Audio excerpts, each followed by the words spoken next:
Hi, this is Frida. Welcome to my channel. For this tutorial, I will be demonstrating how to crochet this lovely throw that I am making. And this is the fourth ball that I have started. So this is how it looks like. Give you a closer look. And I still have 6, 7, 8 balls here in my basket to continue. So I started, and it just looks nice. It matches the couch. Here is a closer look.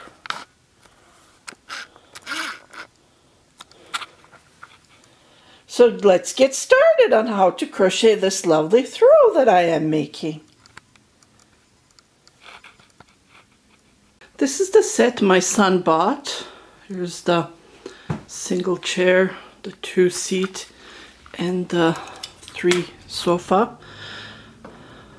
It's really hard to justify the color. It's gorgeous, like dark gray. So I thought, we found this, we had this rug, so it perfectly matches the set. So I thought to myself, I need to do something like crochet or knit something to match this lovely set. It's leather and it's just gorgeous. He spent like $4K on this set. And so what I did is I went to my stash and I found these yarns that I bought from Crochet when they first opened years ago.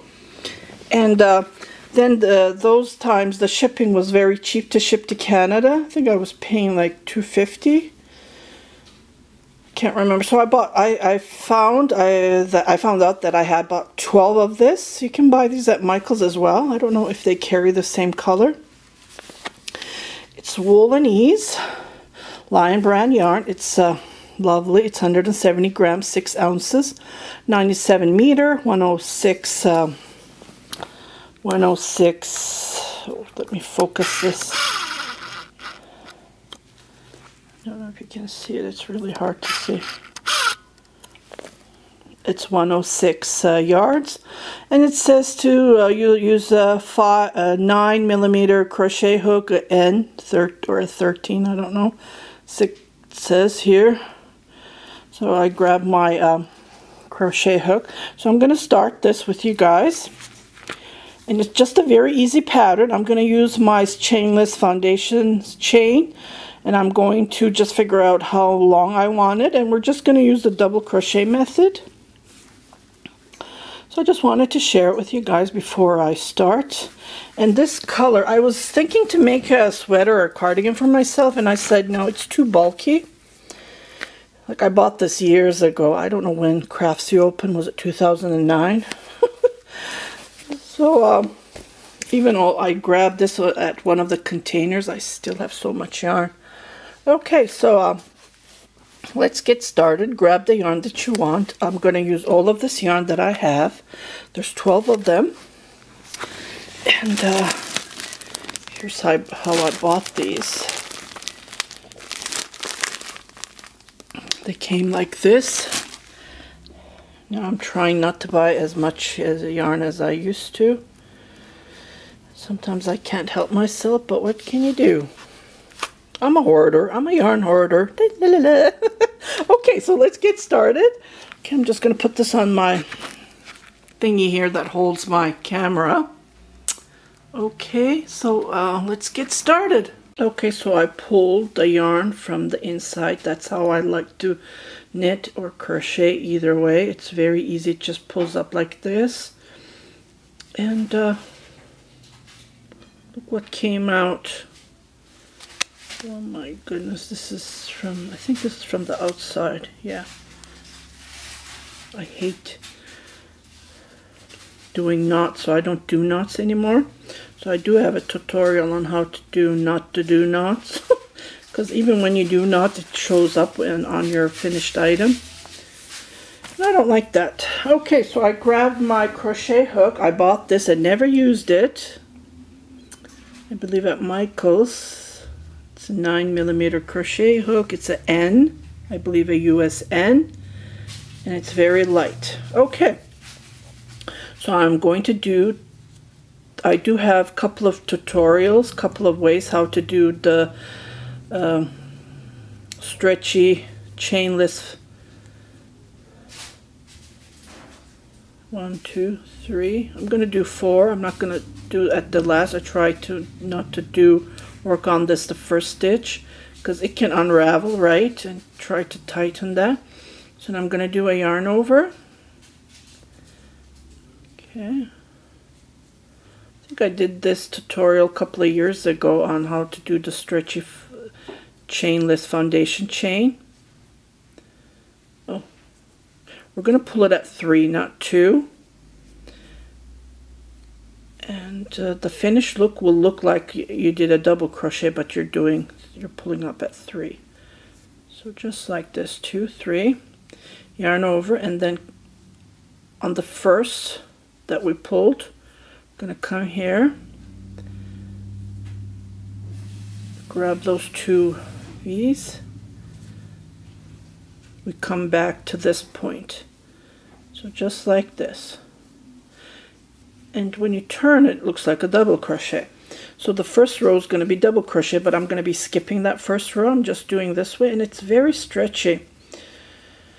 So I don't do that chain and then you do the single crochet or the double crochet on the first chain. It always, it's not stretchy enough. It's very tight, and I don't like that. Oops.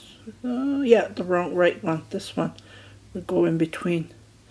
So continue. If you're doing the chain, you're welcome to do it. I'm preferring to do it this way. And I'm not tightening it. It's very loosely, as you can see. And when you look at it, this is how it looks like. Okay, I don't like this one. I'm going to go back and work on that one. I think I did something wrong.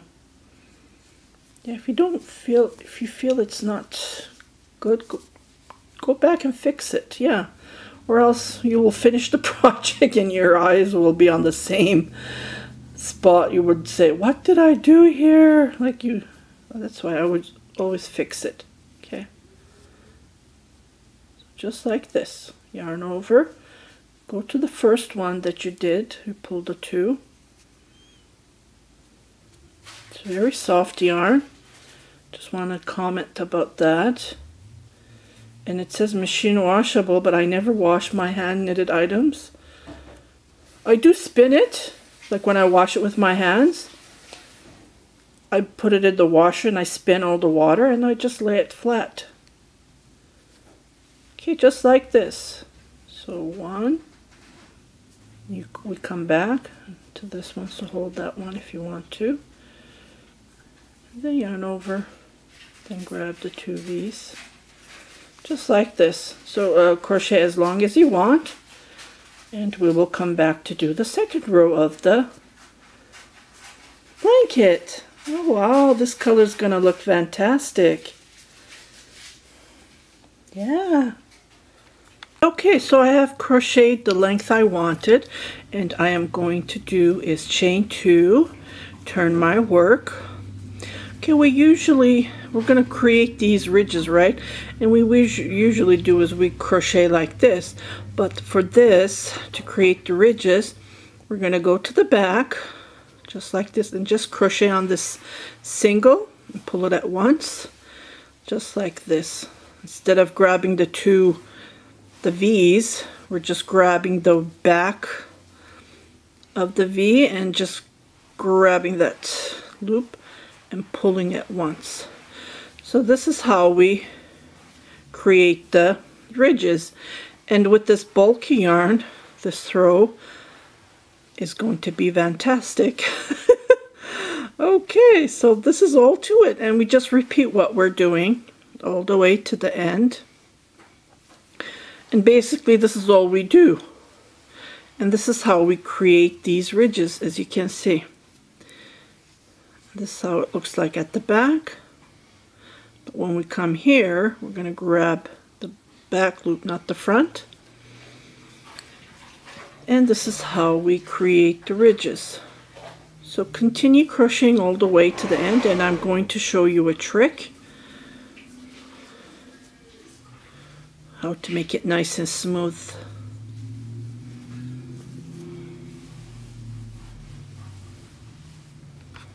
All I can say is it's really fun to crochet with this yarn.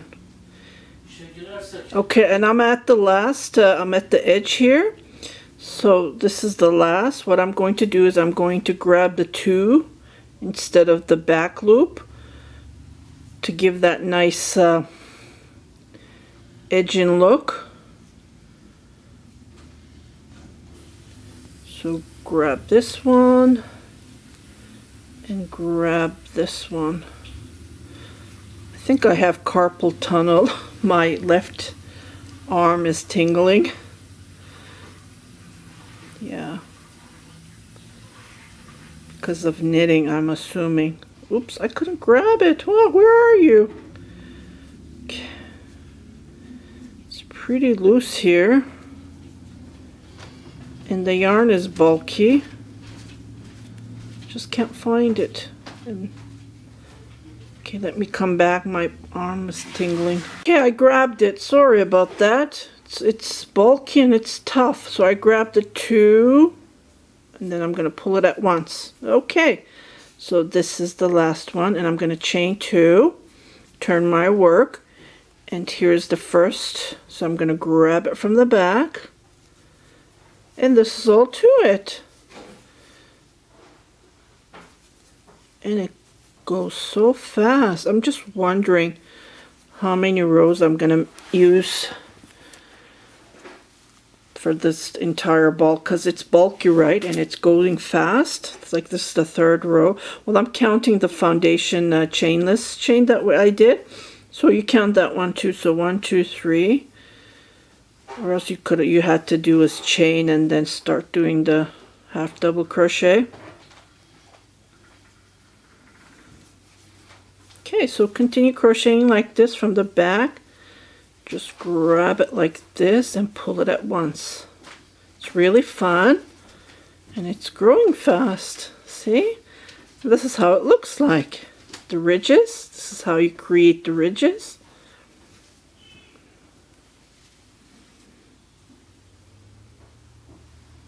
Okay, so I've been crocheting like crazy, and this is how it looks like so far.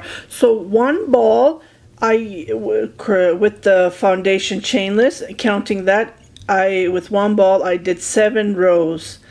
So I am on my 3rd row, and this is what it looks like so far. Just to get a closer look.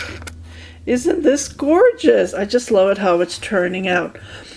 So this was like a very short tutorial. I just wanted to share you this using up my stash, and to show you how to crochet. If you have yarns like this sitting around in the house, you can use them all up and then make something useful out of it. And here it looks like when you put it. So I'm going to continue crocheting and try to make as much as I can. And I still have 9 more balls to go. So yeah, I hope you liked this tutorial. Share it with your family and friends, and happy crocheting!